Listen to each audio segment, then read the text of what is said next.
Chapter 29. Mason Work. He had all at once remembered the resolution of the goblins to carry out their second plan upon the failure of the first. No doubt they were already busy, and the mine was therefore in the greatest danger of being flooded and rendered useless, not to speak of the lives of the miners. When he reached the mouth of the mine, after rousing all the miners within reach, he found his father and a good many more just entering. They all hurried to the gang by which he had found a way into the Goblin country.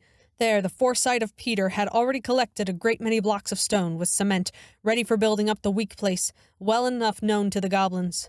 Although there was not room for more than two to be actually building at once, they managed, by setting all the rest to work in preparing the cement and passing the stones, to finish in the course of the day a huge buttress filling the whole gang, and supported everywhere by the live rock.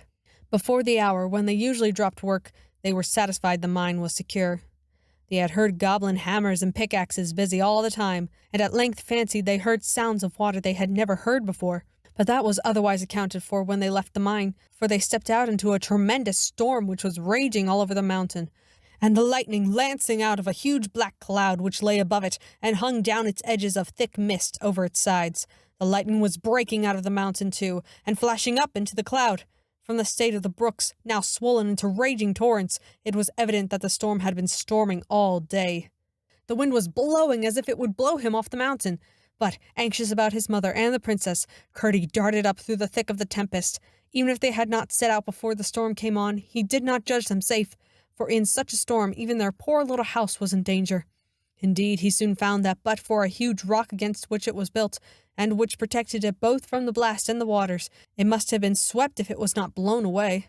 For the two torrents into which this rock parted the rush of the water behind it united again in front of the cottage, two roaring and dangerous streams, which his mother and the princess could not possibly have passed. It was with great difficulty that he forced his way through one of them and up to the door. The moment his hand fell on the latch, through all the uproar of the winds and waters came the joyous cry of the princess, "There's Curdie! Curdie! Curdie!" She was sitting wrapped in blankets on the bed, his mother trying for the 100th time to light the fire which had been drowned by the rain that came down the chimney. The clay floor was one mass of mud, and the whole place looked wretched, but the faces of the mother and the princess shone as if their troubles only made them the merrier. Curdie burst out laughing at the sight of them.